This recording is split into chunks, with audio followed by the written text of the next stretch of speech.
আপনাদের সবাইকে আমার নতমস্তকে প্রণাম। যদি গুরুজনরা দেখে থাকো তোমাদের সবাইকে আমার নতমস্তকে প্রণাম। যদি আমার সমবয়সী বা আমার ছোটো কেউ দেখে থাকো তাহলে আমি একটা কথা শুধু অনুরোধ করব, দয়া করে শুধু শুভেন্দু অধিকারী না, ভারতীয় জনতা পার্টির কথা শুনে মা কাকিমা কাকু জেঠি আপনার ওই একটা যে গণতান্ত্রিক লড়াইয়ের আপনার যে গণতান্ত্রিক লড়াইয়ের যে ভোটটা ওটা দয়া করে বিজেপির বোতামে দিও না।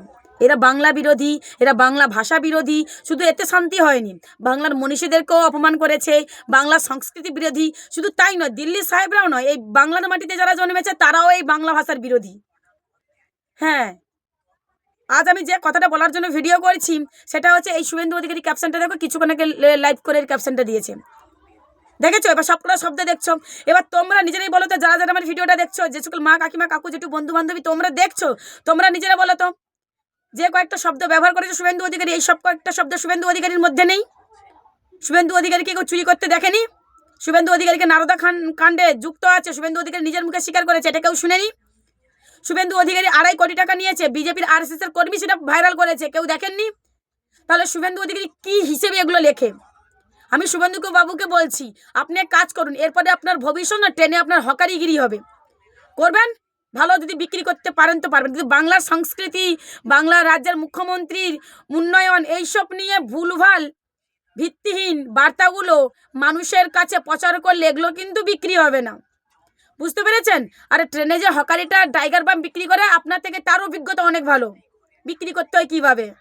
আপনি কি ভেবেছেন আপনার সমস্ত কুকর্মগুলো মমতা বন্দ্যোপাধ্যায়ের উপরে চাপিয়ে দেবেন আর সেটা বাংলার মানুষ সহ্য করে যাবে? আপনার আপনার আপনার জনসভার সম্মুখীনে যে সকল মা কাকিমারা বসে রয়েছে তারাই আপনাদের বিরুদ্ধে ভোট দেবে, কারণ আপনারা সত্যি নারী বিরোধী, আপনারা বাংলা ভাষা বিরোধী, আপনারা বাংলার মনীষীদের বিরোধী। আর তা যদি না হতো তাহলে বাংলার যখন দেশের যখন সাহেবরা বাংলার মনীষীদেরকে একের পর এক পার্লামেন্ট থেকে অপমান করতো, তাহলে অত্যন্ত আপনারা তার প্রতিবাদ করতেন, করেননি, করেননি।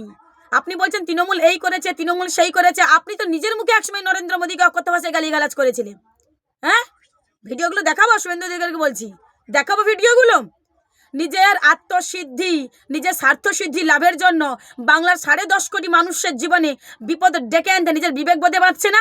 আর একজন আছে ধর্ষককারীর বাবা, লজ্জাও করে না, এদের লজ্জাও করে না। নিজের কুকর্ম কুকীর্তি ছেলেকে বাঁচানোর জন্য বাংলার সংস্কৃতিকে অপমান করছে, বাংলার রাজ্যের মুখ্যমন্ত্রীকে অপমান করছে।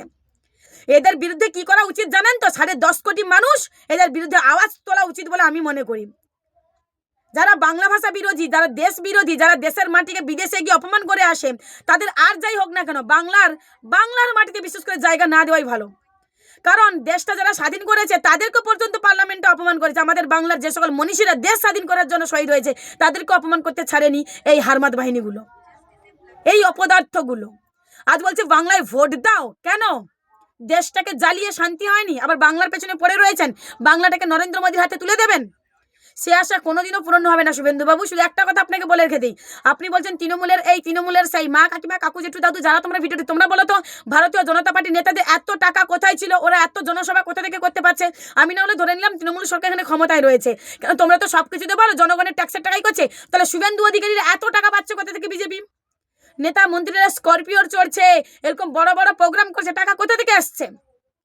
টাকা কোথা থেকে আসছে আমি জিজ্ঞাসা করতে চাই। শুধু মা কাকিমার একটা কথা শুনে রাখো, মমতা বন্দ্যোপাধ্যায় যে প্রকল্পগুলো দেয় সেগুলো যেমন জনগণের ট্যাক্সের টাকা, দেশের প্রধানমন্ত্রী এই যে শুভেন্দু অধিকারী স্যুট বুট ভালো স্করপিওর চলছে, সবই তোমাদের টাকায়। জবাবটা চেঞ্জ হয়েছে। মমতা বন্দ্যোপাধ্যায় যদি জনগণের ট্যাক্সের টাকা আমাদের মধ্যে ফিরিয়ে দিতে পারে, তাহলে দেশের প্রধানমন্ত্রী অর্থাৎ তুমি যাকে বাবা বলো, আপনার বাবা কেন আমাদের টাকায় ফুর্তি মারেছে তার হিসেবটা দাও দেখি। আরেকটা কথা, সামনে ভোট, 15 লক্ষ টাকা 2 কোটির চাকরি চেয়ে নেবে বিজেপির নেতা কর্মী দেখলে।